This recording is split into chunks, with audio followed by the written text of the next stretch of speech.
So 8.1 is a lesson that we could skip. It's slope, and you've done slope since middle school. You did it again in Algebra 1, but we're just going to go over it briefly just so everybody is very clear and that you can find the slope pretty easily. So what might be helpful is off to the side, if you write down slope, remember slope, we use the letter M a lot for slope. And in words, it's rise over run. Another way you can think about slope in terms of the formula is you want to subtract the y's and then subtract the x's. Now here's how you can remember that. Remember the rise? If I'm rising, if this is my xy axis, if I'm rising, that's the y direction. And if I'm running, that's the x direction. So that's why y has to go on the top, and then the change in x goes on the bottom. In science, you might see it like this. Delta y, meaning change in y, over delta x, change in x. So looking at these first couple of problems, number 1, notice there's 2 points highlighted. If there's not points, usually the points aren't already highlighted for you. Pick 2 good points. So obviously you wouldn't want to pick this point because you don't really know where that's at. So pick a nice point that's on an intersection. So let's talk about this line here. Going from this point to this point, how much am I rising? Well, I'm not rising. I'm actually falling 1. So it's going to be -1. And how much am I running? 1, 2, 3. My slope is -1/3. I'm not rising, I'm falling. Falling 1, running 3. We always run left to right, just like we read. Number 2, I have to go from this point to this point, from left to right, just like I read, left to right. So I'm rising 1, 2, 3, and I'm running 1. So my slope is 3 or 3 over 1. If you write 3, that's fine. That's the same as 3 over 1. Now what we could have done, we could have used these formulas, but we didn't need to because we had a graph, so we could just count rise over run. We'll use these formulas for the next section. Let's look at number 7. So count the rise and the run. Notice we're not rising as we go this direction. We're falling.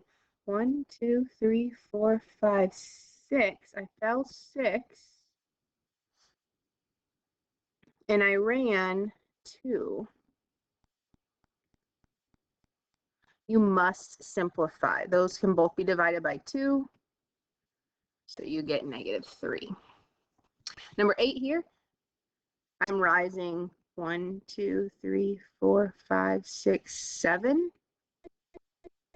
Running 1, 2, 3. That can't be simplified, so that's your slope. Again, you can pick any 2 points you want. Make sure you go from left to right and always simplify. All right, so there's no picture here or graph, and we don't really want to draw a graph. It's just going to take a lot of time. So we're going to use our formula. Slope equals subtract the y's, subtract the x's. So if you want to, you could label these.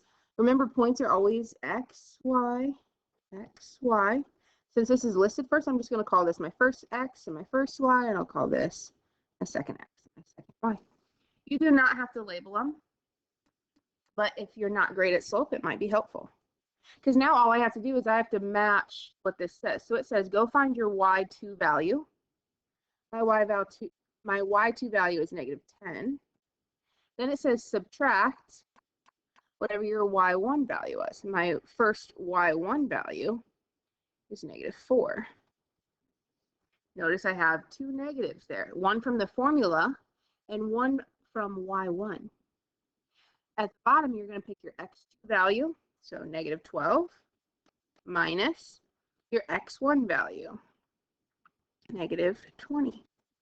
You can get a calculator. You probably might not need one. Remember, minus and negative is the same as plus. So I have 10 negatives added to 4 positives. That's 6 negatives. Excuse me.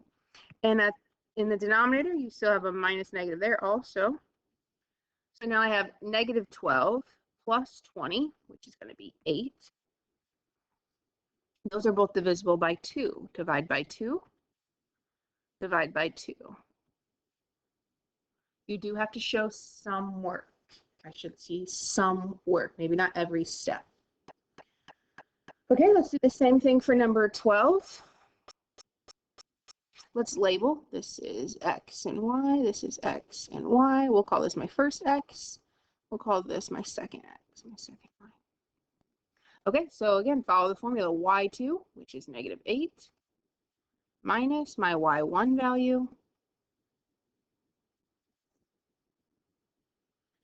denominator X2 minus X1.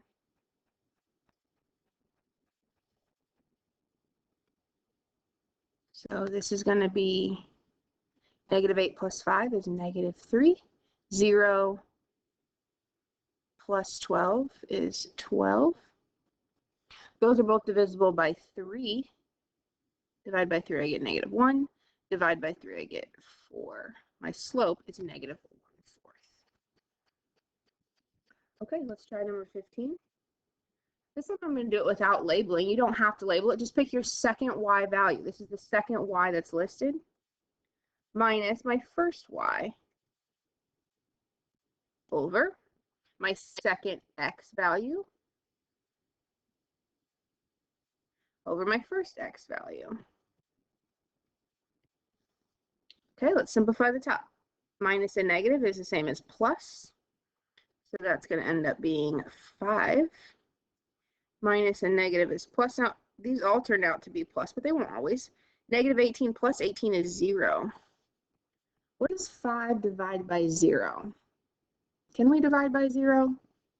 We cannot. So don't put 5, don't put 0. Those are not correct. If you try 5 divided by 0 in your calculator, it will say error.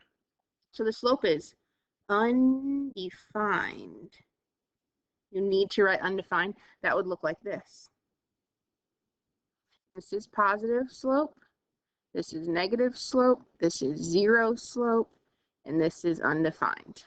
If you haven't watched Slope Dude, you need to watch it. Number 16. My Y2 minus my Y1. X2 minus X1. Okay, that simplifies to 12 and 18 is 30. 11 minus 12 is -1.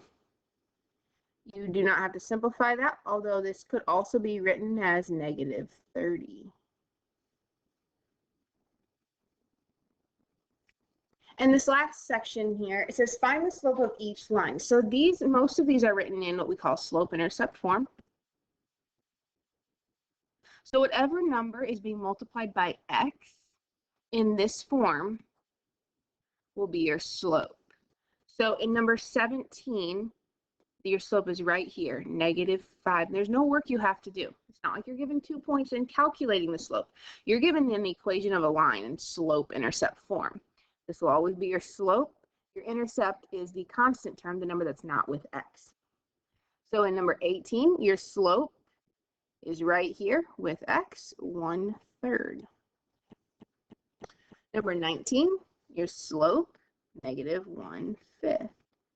Now, if this had been written this way, y equals -4 minus 1/5 x, it would still be -1/5. It doesn't matter whether it's written first or second. It matters whether it's with the x or by itself.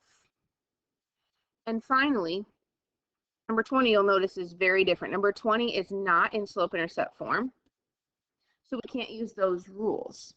What's most helpful is to think about this on a graph. So if this is my xy axis and I want x to be 1, my graph would look like this. X is always 1. Is that slope positive, negative, 0, or undefined? That slope is undefined. Okay, anytime you have x equals a number, and that's it, there's no y, x equals a number, it will be undefined. If it was y equals 7, my graph would look like this. height of 7 in the y direction. And that has a slope of 0. Because if you think about this, this is in slope-intercept form. It's just y equals 0x plus 7. And we normally don't write 0x because that's 0. So it would just be y equals 7. Anytime it's y equals a number, your slope is 0. Anytime it's x equals a number, your slope is undefined. If there is an x and a y, then you'll have to see if it's in slope-intercept form. All right, that's your quick slope overview.